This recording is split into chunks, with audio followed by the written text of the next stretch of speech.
Hello! Today I'm going to be showing you how to make vegetables using polymer clay.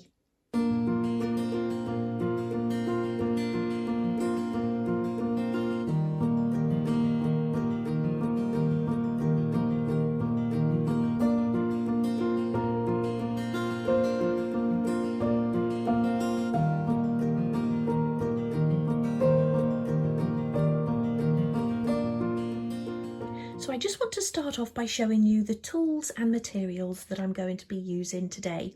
So I've got here 4 different coloured clays, a beige or champagne, a dark green, orange and white.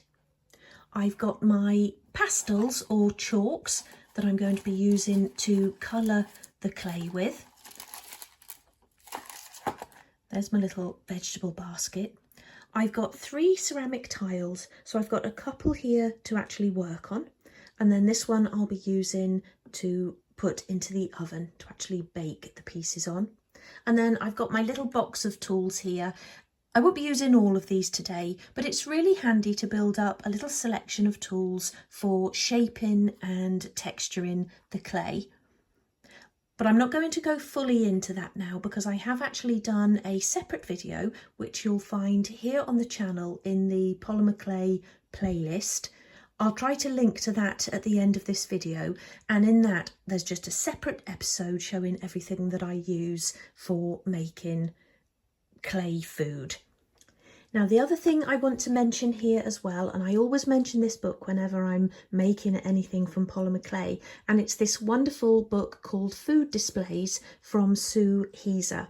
Now, I must have had this book for about 20 years, and I got it when I first started out making my own miniatures, and I highly recommend it if you can get hold of a copy. And basically, I learned everything I know about using polymer clay from this book. And then over the years, I've added in a few of my own techniques, but I always like to give credit to this book because that is sort of how I started using polymer clay. So, like I say, highly recommend that if you are able to get hold of a copy, and chances are you've even probably got this book. So I'm going to start off by making some carrots. So I've got a ball of the orange clay here. It measures about 20 millimetres or 3/4 of an inch in diameter. And I've just been warming this between my hands for a little while. Now, if you find that your clay is very hard, you can actually buy a clay softener, which you might like to add. But otherwise you will get it soft if you just keep rubbing it between your hands. Now, I'm actually just going to use my tissue blade here just to cut this in half, as I don't think I'll need all of that. And then I'm going to roll this into a thin sausage. So just roll it between your hands like that. Keep going until it's nice and thin. And I want it to be about 3 millimetres in diameter. But obviously, you know, things like carrots and vegetables come in all shapes and sizes. So if you wanted to go a little bit thinner or even thicker than that, then you could. Right, it's still a little bit dry because it's going a little bit crumbly. So I'm just going to roll this actually on my tile. And I'm warming it up at the same time. And then if your sausage gets too long for your tile, just cut it in half like that, and you can put one to one side and then work with the other one. So I've got a few thinner areas in there, but like I said earlier, vegetables can be any size. And obviously if you picked up a pack of carrots, you'd notice that they were all slightly different sizes and thicknesses. So what I want to do now is cut this first sausage into lengths of about 6 millimetres. But again, I'm going to do some longer and some shorter. So I've got a nice mixed bunch.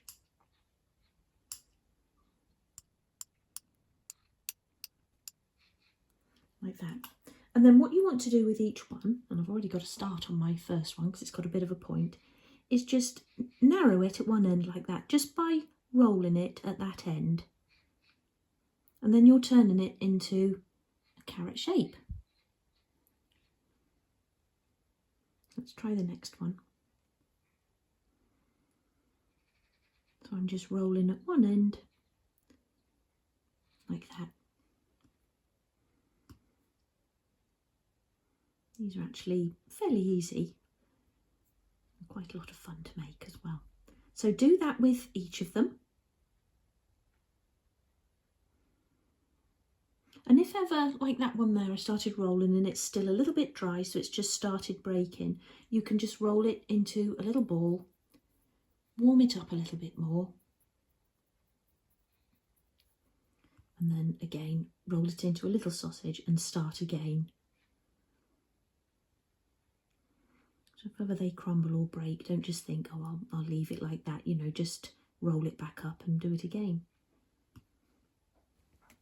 So once you've created all of your carrot shapes, bring back in your tissue blade, and very carefully now we're just going to put some lines actually into the carrot. So don't be too heavy-handed so that you actually cut through it, but you just want to roll the carrot beneath the blade like that.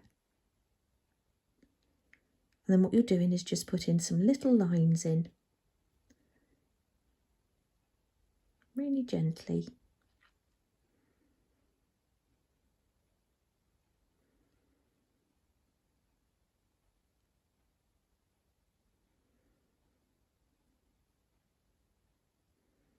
This just adds that bit of texture to make them even more realistic.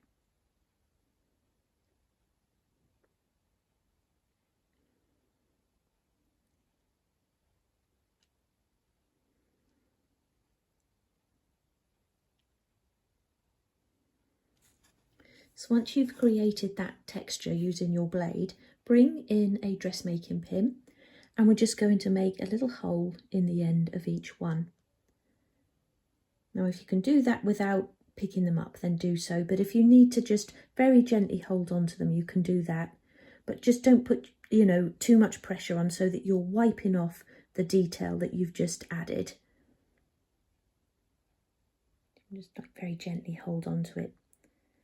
Just put a little hole into the end like that.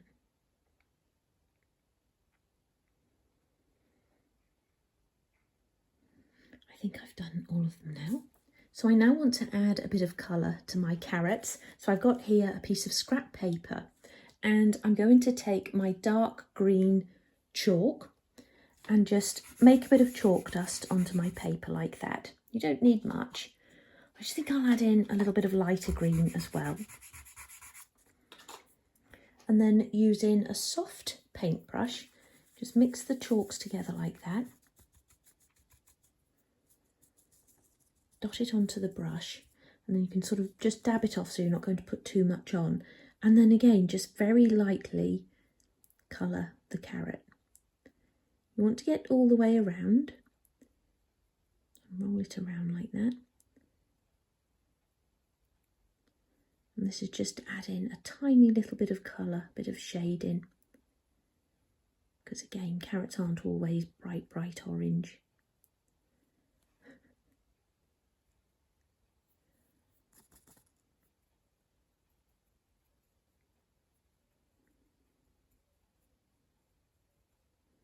Just dab a little bit onto each one.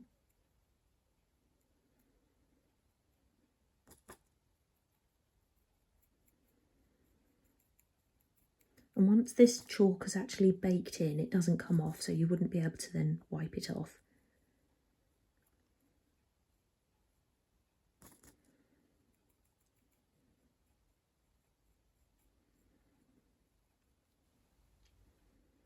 Add a little bit more if you need to. But see how it just makes them look more realistic in colour.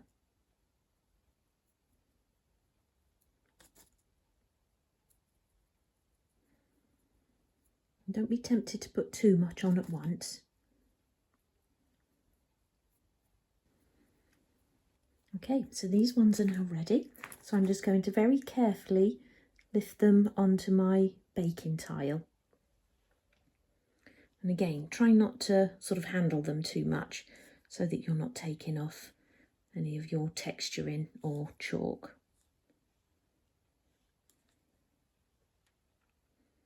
So I'm now moving on to my white clay, and I want to make some parsnips. but also I want to make the centre for the cauliflower. Now it's important when you're working with clay, especially the lighter colours, but all colours really, that you wash your hands between, you know, using the different colours. So I've just been and washed my hands, cleaned my tile as well, and my white clay is nice and soft and ready to use. So what I actually want to do first of all is just cut off a small ball that I can make into the centre of the cauliflower. And I want this to be about 9mm or 3/8 of an inch in diameter.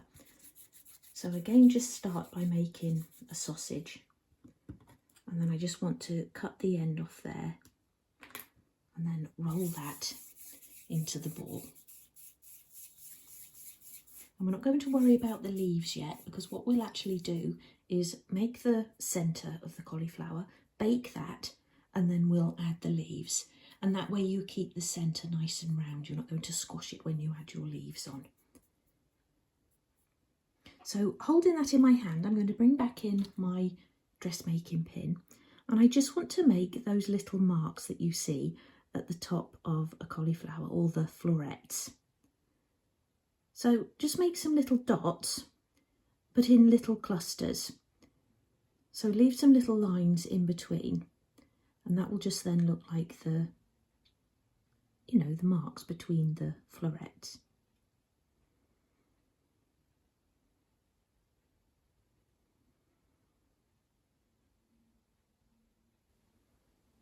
And you don't have to do the entire thing, because obviously most of it is going to be covered with the leaves.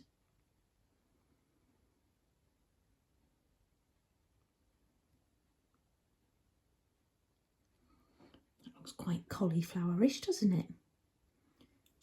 I'm just going to sort of shape it again into a ball, but without rubbing it too hard, so I don't remove the detail I've just added. And that can then go on the tile, ready to be baked. I'll put that over there. I then just want to cut off a small amount of this, and the parsnips are made in exactly the same way as the carrots, but they're just going to be slightly larger. So let's just go like that. I'll put that back over there. And again, just roll this into a ball. Like that. And then I want to add to that a ball of the beige, which isn't quite as large. It's probably about just over half the size of the white. And I want to blend these two together to get that nice sort of creamy white colour of parsnips. So to mix them, I sort of roll both of them into a sausage. And then join them together like that. Just press them together and then blend. But you really want to blend them well, because you don't want them to have a marble effect. You just want a mixture of the two colours. So just keep rolling into a sausage and then into a ball and blending until you've got one single colour.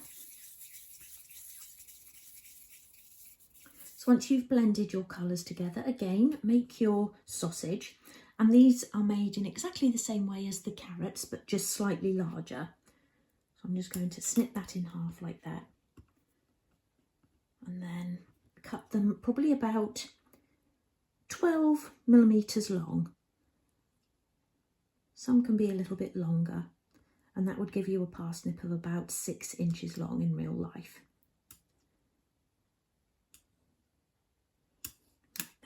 And then with these, as they're a bit larger, you can actually narrow them in your fingers like that.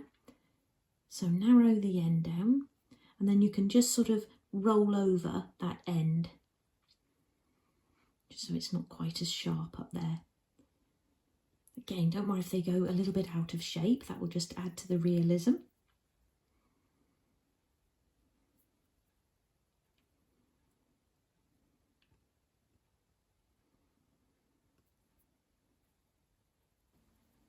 Again, use your blade to create some texture on there by just rolling it along under the blade like that. You can put a few more lines into these.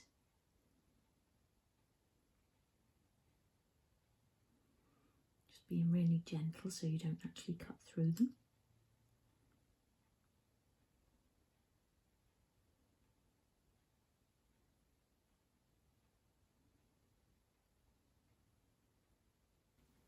Again, make your little hole in the top, and this time I'm using a cocktail stick to do that. I'm using my left hand just so I'm not blocking the view on camera.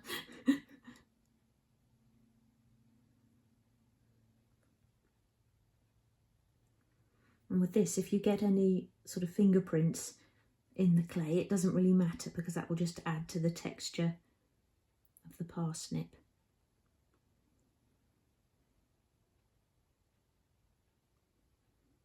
Like that.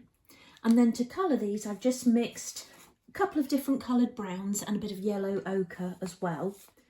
And then what I'm actually going to do is brush this into the palm of my hand and then actually roll them on my hand. So in fact, I'll just put a little bit more into my palm, make it a little bit easier. A bit of brown, a bit of ochre, and a bit of the dark brown as well. And then mix those up. And you only want to be really gentle here if you're doing it this way. Obviously you don't want to cover the whole thing. And then just roll it about like that. Get a little bit of dirt on it. That just makes it look much more realistic. And then you can pop those onto your baking tile.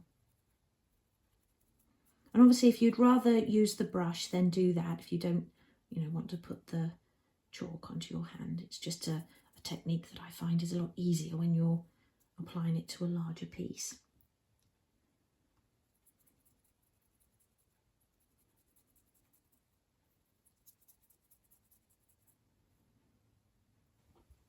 So we're now going to move on to our potatoes, and for this I've mixed the white and the beige again, but this time equal parts.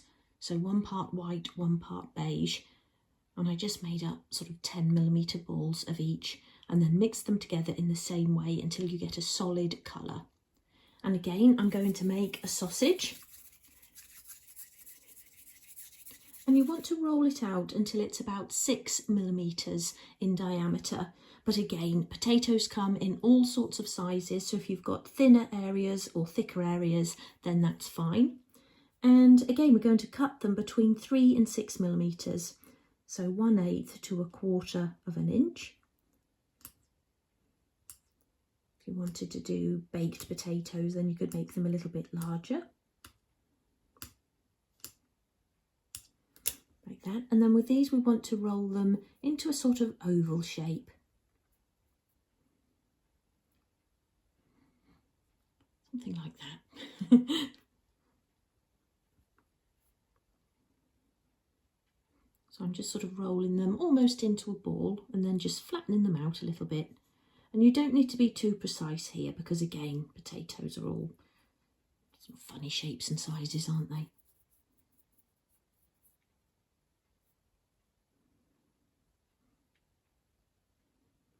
And be careful not to make them egg-shaped. You don't want an oval. You want more of a sort of flattened shape with rounded rather than pointed ends. But the good thing about making quite a few is that, once you've finished them and baked them, you can pick the nicest ones. And I always make a lot more than I need. And then in my accessories box, I've got a little bag full of all my polymer clay pieces, which can come in handy when you're creating little displays and things.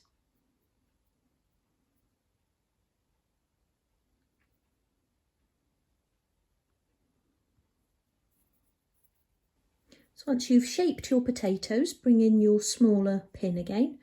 I'm just going to put some little eyes in them. So you don't need to go too mad, don't cover them in little holes. Just put a few on like that.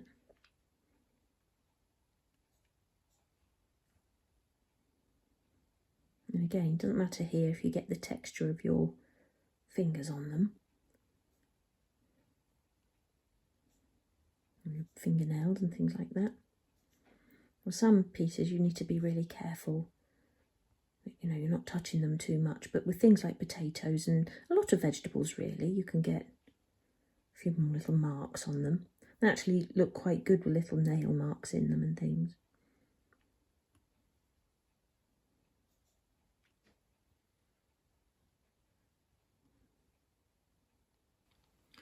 So once you've textured your taties, we're ready to add a bit of colour.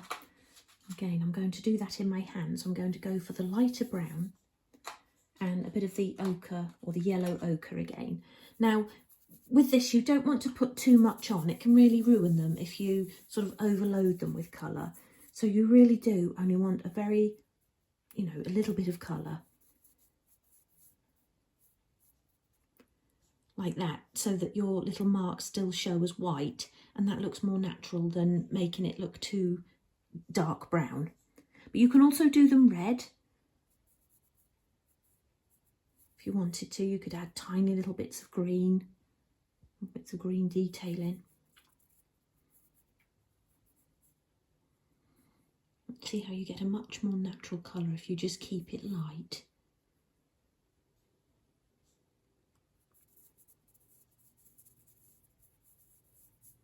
Again, use your brush if you prefer.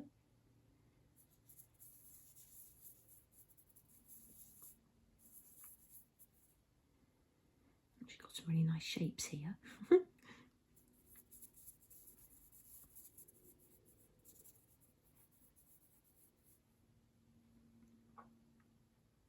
Another thing I actually really love to make is roast potatoes. So if you'd like to see just a single roast potato, well, not a single roast potato, but a tutorial just for roast potatoes, then let me know.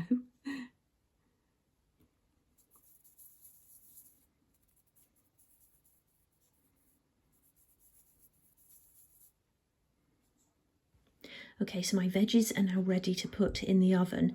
Now, on the packet, it actually says 230 Fahrenheit.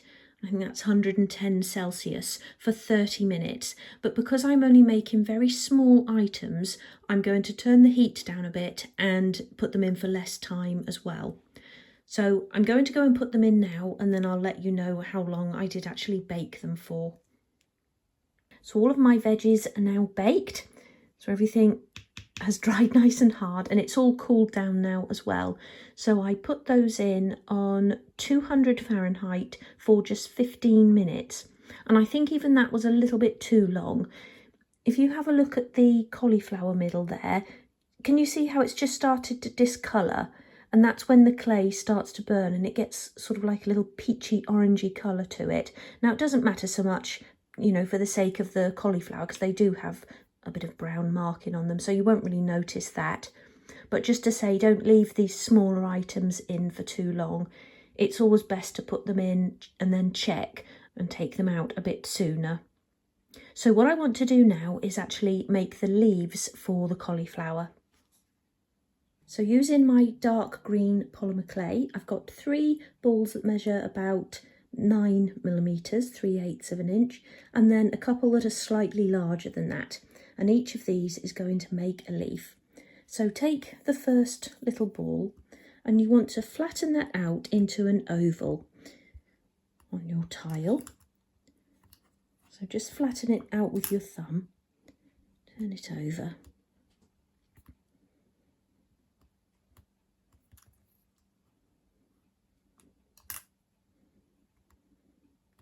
And you really want to get it as thin as you can without it splitting.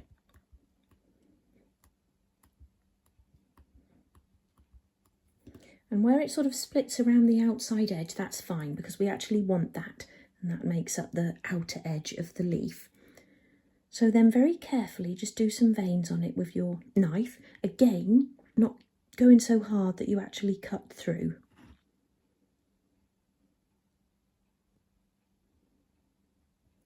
And then you can actually ruffle up that edge a little bit more.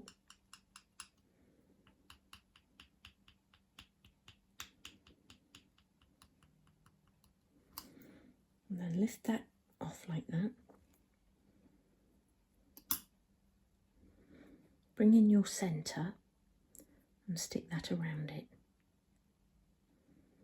So I'll go up a little bit higher with the centre there. So shape it around, go around the bottom as well. And then curl over the outer edge.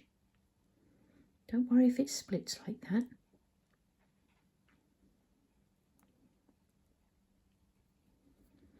So there's our first one.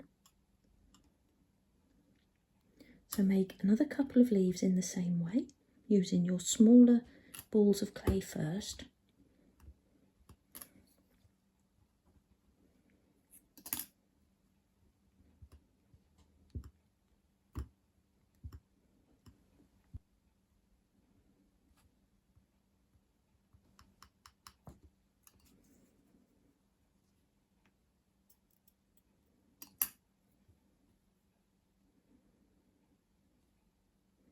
And when you stick the second one on, just overlap them a little bit like that.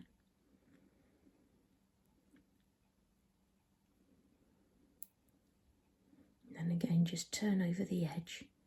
You can ruffle it in a little bit. Fold it over. And that's what we're doing. So we'll do another small one at this edge, and then we'll use those two larger ones around the outside.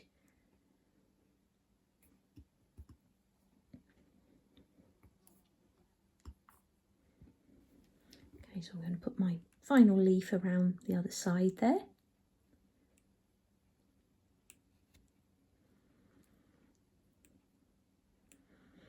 Press it on and then shape it.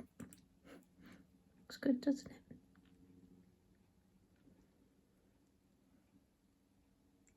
And you can easily do a cabbage in the same way, so you just make the centre in green as well, and then use maybe a different colour green leaf directly around the centre, and then the darker ones again around the outside. I'm going to pull that inner leaf out a bit, shape it around. And that can now go back in the oven. And again, I'm probably only going to put that back in for about 7 minutes or something like that, because obviously the centre is actually already baked. And there's my completed cauliflower. I'm really pleased with how that's come out. Now, if you wanted to make those bigger, then obviously you just add extra leaves. But I'm not actually going to be able to fit that into the vegetable basket, so I'm just going to have it at the side of it on the draining board in my kitchen. But I am going to put the other pieces in now. So I've already had a little play around, so I'm now ready to actually apply some glue. And I'm just using my Gorilla wood glue here. And I'm just going to line the bottom of the vegetable basket with it. I'll get a little spreader in a moment so I can spread that around. But you can use your wood glue or any PVA. That'll stick your clay into place. Or if you think you'll ever want to, rearrange things, you can just use your tacky wax. But whatever you use, just don't use too much, because you don't want to be able to see the glue around the vegetables. So I'm going to put the parsnips at one end.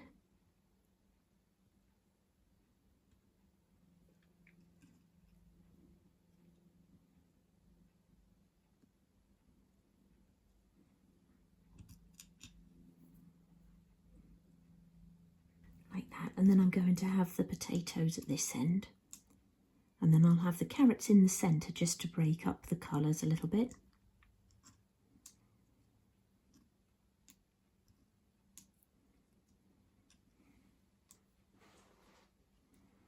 Once you've covered the glue like that, you can just dot a little bit more on.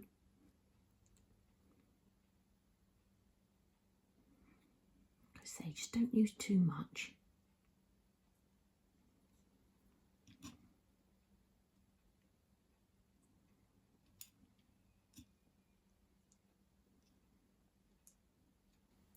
So I've dotted a tiny bit more glue on. I'm going to have the carrots in the centre there.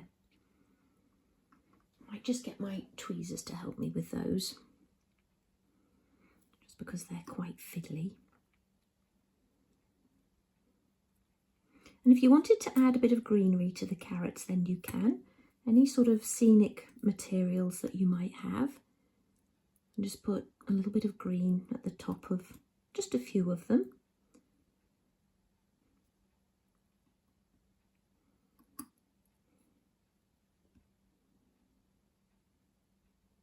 So there's my completed veggie basket, and I've got a few bits left over as well for future projects. I really hope you've enjoyed this tutorial and that you'll have a go at your own polymer clay vegetables. If you do, please share your photographs in my group, Little Bits and Pieces by You. And if you're not already a member, just head over to my Facebook page where you can request to join. I also have a Patreon page if you would like to have a look at my other tutorials and Doll's House series and support the tutorials that I share here on YouTube. But that's it for today, and I'll see you in a couple of weeks' time. So until then, take care. Bye.